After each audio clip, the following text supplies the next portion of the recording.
One of the fundamental రైట్స్ని మనం గమనించినట్లయితే దాంట్లో ఈక్వాలిటీ అనేటువంటి ఒక ఫండమెంటల్ రైట్ ఉందన్నమాట. ఫండమెంటల్ రైట్స్ అంటే ప్రాథమిక హక్కులు. అంటే ప్రతి ఒక్క భారతీయ పౌరునికి కొన్ని హక్కులను ప్రొవైడ్ చేశారనమాట. అవి మొత్తం 7 హక్కులు ఉండేవి. ఇప్పుడు అందులోకి వెళ్ళి ఆస్తి హక్కుని తొలగించారు. ఇప్పుడు మొత్తం మన భారత రాజ్యాంగంలో 6 ప్రాథమిక హక్కులు ఉన్నాయి. 6 ప్రాథమిక హక్కుల్లో సమానత్వం అనేటువంటి ఒక హక్కు అనేది ఉందన్నమాట. సో దీన్ని మనం ఇంగ్లీష్లో ఈక్వాలిటీ అని అంటాం. అయితే భారత రాజ్యాంగంలో సమానత్వం అనే హక్కు ఉన్నప్పుడు మహిళలకి రిజర్వేషన్ కల్పించడం, లేదా మహిళలకి ప్రయాణాల్లో బస్సుల్లో కానీ, లేకపోతే లోకల్ ట్రైన్స్లో కానీ, లేకపోతే మెట్రో స్టేషన్స్లో కానీ ప్రత్యేకమైనటువంటి సీట్లను మహిళల కోసం కేటాయించడం అనేటువంటిది వివక్షత అవుతుందా అవ్వదా అనే దాని గురించి ఇప్పుడు మనం డిస్కస్ చేసుకున్నాము. సాధారణంగా మనం గమనించినట్లయితే ఈక్వాలిటీ లేదా డిస్క్రిమినేషన్, ఓకేనా. సో డిస్క్రిమినేషన్ అంటే తెలుగులో వివక్షత అంటాము, ఈక్వాలిటీ అంటే తెలుగులో సమానత్వము అంటాం. ఈ సమానత్వము, ఈ డిస్క్రిమినేషన్, అంటే వివక్షత అనేటువంటివి ఏవైతే ఉన్నాయో ఇవి మల్టీ డైమెన్షన్స్ అన్నమాట. మల్టీ డైమెన్షన్స్ అంటే వివిధ కోణాలు అన్నమాట.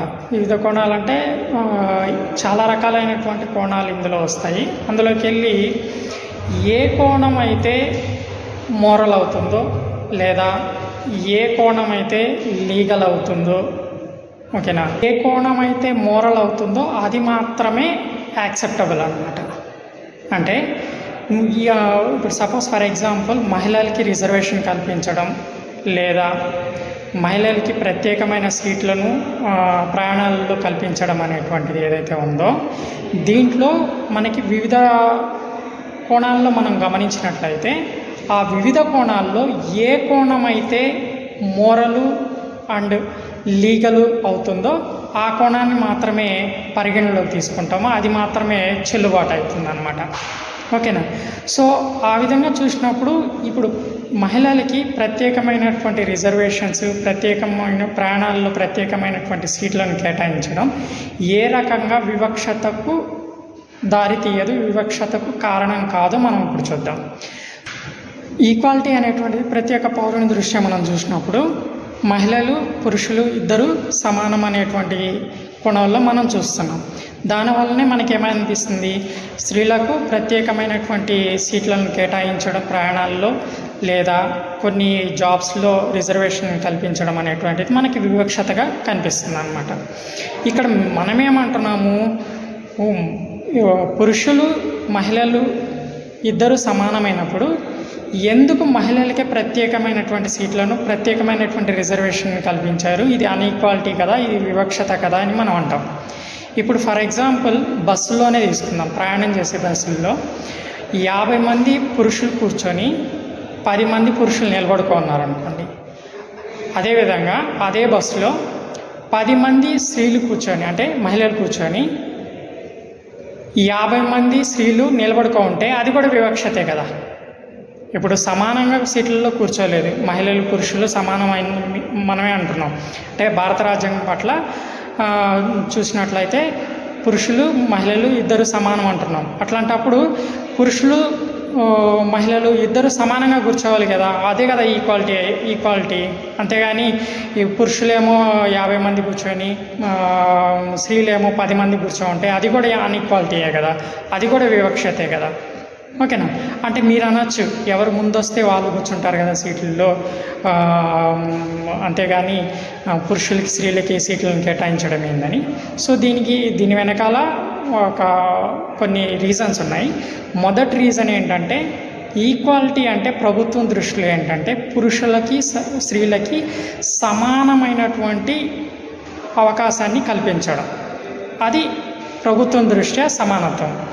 అదే ఒక పౌరుని యొక్క దృష్టిలో సమానత్వం ఏంటంటే స్త్రీలకి పురుషులకి సమాన హక్కులు ఉన్నాయి కాబట్టి ప్రత్యేకంగా ఎవరికి ఎట్లాంటి రిజర్వేషన్ కానీ ఎట్లాంటి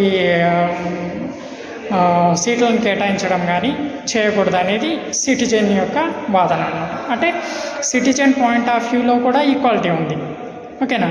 అదేవిధంగా ప్రభుత్వం పాయింట్ ఆఫ్ వ్యూలో కూడా ఈక్వాలిటీ ఉంది. ఆ ప్రభుత్వం యొక్క పాయింట్ ఆఫ్ వ్యూలో ఈక్వాలిటీ ఏంటి? ఇక్కడ స్త్రీలు పురుషులు ఇద్దరు సమానంగా సీట్లను భర్తీ చేయాలి, అది ఈక్వాలిటీ. అంటే ఒక పౌరుని దృష్ట్యా ఈక్వాలిటీ అనేటువంటిది ఉంది, ప్రభుత్వం దృష్ట్యా ఈక్వాలిటీ ఉంది.